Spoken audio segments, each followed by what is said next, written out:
Alright guys, misi menuntut bela. Apalah main macam tu pun double bogey. Nak buat macam mana kan? Kita terima je lah kan. Seterusnya ni menarik juga. Indeks 9, lubang nombor 3 guys. Par 4 368. Tadi 386, ni terbalik 368. Jadi lubang ni boleh borrow kiri kanan. Sebelah kanan ada apa tu, penalty area. Tapi kalau kau melepasi penalty area, dia pergi sebelah kanan boleh main katanya. Ni rocker road. Sebelah kiri pun ada pokok. Boleh main juga, tak ada masalah. Go straight saja. Nampak green dari sini. So kita nak fokus lurus saja guys. Jangan ambil kanan, ambil center, dan ke kiri pun okey lagi. Saya cuba pukul dengan baik. Saya harap dapat pukul dengan baik guys, seperti yang dicita-citakan. Come on, one go shot.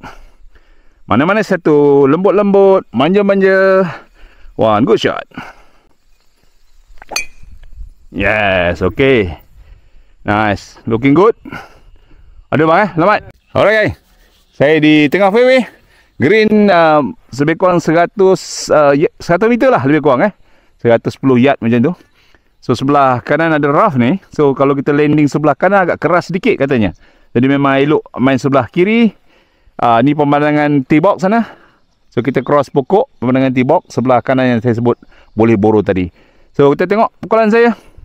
Dapatkan saya mencari on yang baik guys.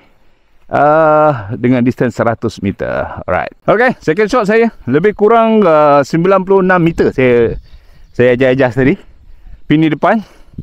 Saya menggunakan sand. Kita tengok 56 degree. Boleh tak saya pukul dengan baik. Jangan sangkut-sangkut kali ni.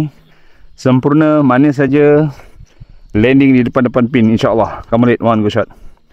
Mana-mana satu. Yes. One go shot.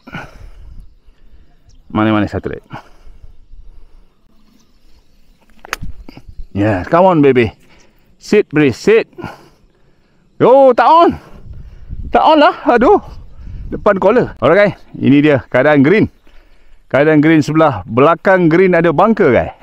Green luas melonjong seperti niru guys. Melonjong seperti niru, luas sebenarnya. Bola saya tak on di sana. Saya kena chip masuk. Tengok boleh tak saya chip dengan baik. Alright guys, saya cuba chip dengan baik. Saya tadi terlambung lebih lah. Aduh. Jadi bola terlambung lebih, tak sampai pula guys.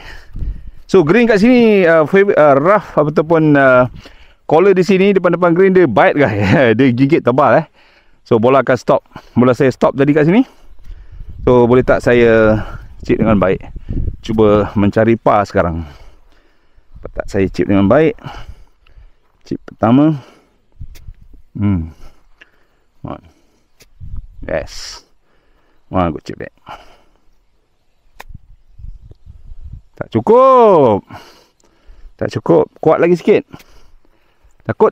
Alright, kita try mencari par. Okay, boleh tak saya menawan green ini mencari par lebih kurang 5 kaki. Saya main form straight sajalah. Saya harap speed saya cukup. Di sini kena main speed yang betul guys. Sesuai dengan keadaan di sini, dengan green di sini. Dia macam drop sikit ke kiri kan. Okay lah, ambil kanan dalam sudahlah. One good putt there. Come on. One good putt.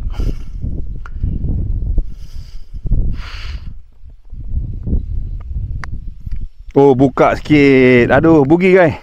Dah merasa bogey dah. Alright.